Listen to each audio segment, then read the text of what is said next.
decision?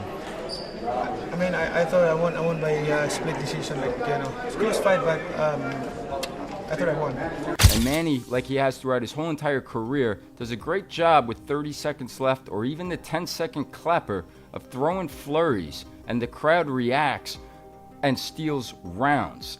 Manny Pacquiao, was history robbed by this decision? Because we've seen bad decisions, we've seen them before. They don't cost somebody the way it cost Manny Pacquiao. That would have been historic, and we get a draw instead. Following Manny Pacquiao's July 19th majority draw matchup with Mario Barrios, rumors have emerged indicating that Pacquiao has disclosed evidence of judges tampering with the results, even if there isn't any official declaration or verified data to support such charge.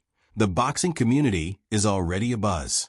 But Manny Pacquiao, was history robbed by this decision? Because we've seen bad decisions, we've seen them before. They don't cost somebody the way it cost Manny Pacquiao. That would have been historic, and we get a draw instead. What's your opinion? Everyone's screaming robbery, and I understand. I mean, the nostalgia of watching Manny Pacquiao go out there and do what he did. I mean, he was absolutely incredible for his age. In terms of, was he incredible for Manny Pacquiao? No, because Manny from 10 years ago, I think, would ice Barrios in one round. But this version of Manny Pacquiao, which it was so amazing to watch. I mean, what a legend. For him to be able to do what he did at this advanced age, come back from a 4-year hiatus, has a fun 4 years, step right into a 12-rounder. Off a loss, by the way. And look that damn good. And listen, I know you're gonna be like, oh, he didn't, he looked okay. Barrios didn't look good at all. Doesn't matter. Against Ugas, he didn't look good. Pacquiao looked bad in the Ugas fight. He looked good in this fight. So I don't know. I'm over the moon for Manny Pacquiao. His ability to do what he did at this stage of his career, the fact that he always comes back, he's always looking for the biggest challenges. Pacquiao, fans, and commentators have all criticized the scoring. 2 judges scored at 114-114, despite the general consensus that Pacquiao was clearly ahead after 12 rounds, while 1 judge favored Barrios 115-113. The fight might turn into a full-fledged controversy if the rumors have any merit, such as internal correspondence or abnormalities on the scorecard, raising doubts about the fairness of the MGM grand judging process in Las Vegas. This fight against Mario Barrios was a bit of a roller coaster ride because, it looked for a minute there like this could have been an Ugas situation and Manny was going to look a little sad. Trying to get on my scorecard here, which it was not a hard fight to score. I'll tell you that one right now, because first round, obviously a Manny Pacquiao round, Barrios didn't even throw didn't throw punches. Second round was a little closer, but I still thought Pacquiao had the action. And my thinking going into this is why I bet on Pacquiao. I've been to a couple Barrios fights in Vegas. I've seen him fight on a couple of cards, a Canelo card, Benavidez card. I've interviewed Barrios at least twice, I think maybe 3 times. Really good dude, San Antonio, super solid. A bigger welterweight, but has had some tough goes when he stepped up in competition. Gervonta Davis fight comes to mind. Many fans turned their attention to Mario Barrios' lackluster performance, despite the continuous arguments over Manny's aggression and punch output. Viewers were baffled by the younger champion's lack of aggression, since he was unable to maintain defense or infuse urgency. Some have speculated that Barrios may have been unduly cautious, possibly intimidated by Pacquiao's reputation and seasoned presence, because he did not drive pace or demand the middle of the ring. In the end, his cautious, passive strategy made it seem like he didn't even do enough to warrant a draw.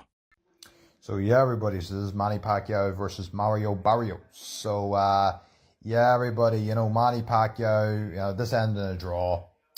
So yeah, this was a good fight, very good fight. I thought Pacquiao edged it, based off, I don't know, maybe eye-catching work, but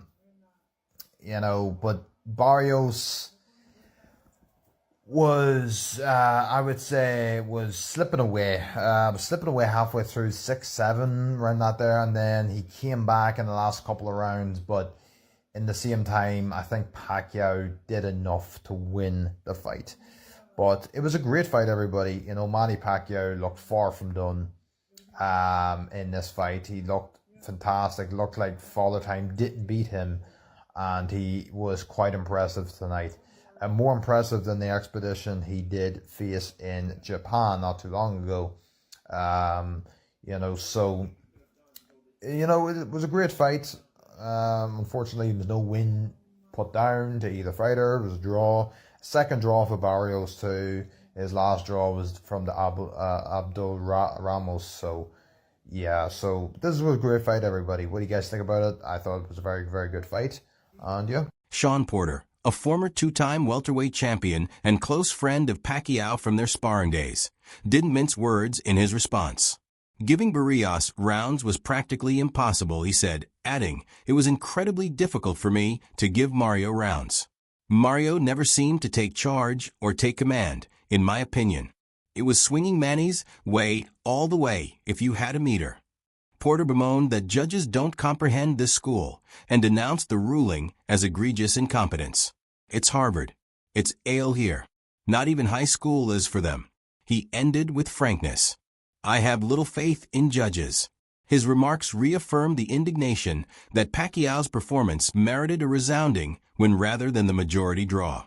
What do you think about the overall matchup? Everything, man. I watched him train like last week or the week before, and amazing to see him still move and bounce and do all the same things that he was doing in camp years ago when I was with him. So he's still locked in. He's still him, Crazy, but he is. You know what they say, man. The last thing to go is that power. Listen, we've seen Manny on the end of bad decisions before. Timothy Bradley, Jeff Horn fight, shout out to Tim. I know how you feel about that. Family. But this is what he's got to deal with. You can't go through a camp, do what you just did right there. We saw all the heart, everything that we've always seen from Manny, and this is the result. Shout out to Mario. He made the fight difficult just from being a big guy who is a better boxer than I realized. Came to the ring with a true game plan to try to box and be patient, find openings and things of that nature. I don't think that Mario did enough to win. I don't think he did enough for a draw. I think that there was a lot more that he could have done.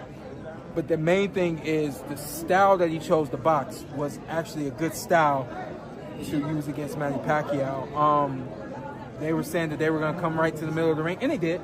But they came to the middle of the ring, and then they circled, they moved, they worked behind the jab. Not enough jabs, not enough of everything for Mario. Teddy Atlas, a seasoned trainer and commentator, provided a thoughtful analysis of Pacquiao-Barrios' ruling. After closely observing the fight on his show, he clarified that it was a close fight with numerous close rounds, and that, despite the fact that some viewers might have felt defrauded, the draw was a just result. Atlas acknowledged that Pacquiao faltered a bit, as one might expect from a 46-year-old, but he soon straightened out. Although he admitted that supporters might have scored it for Pacquiao, he maintained that it wasn't the heist that many had suggested. Atlas didn't feel that calling it a draw went against his sense of justice. It demonstrated just how close the competition was.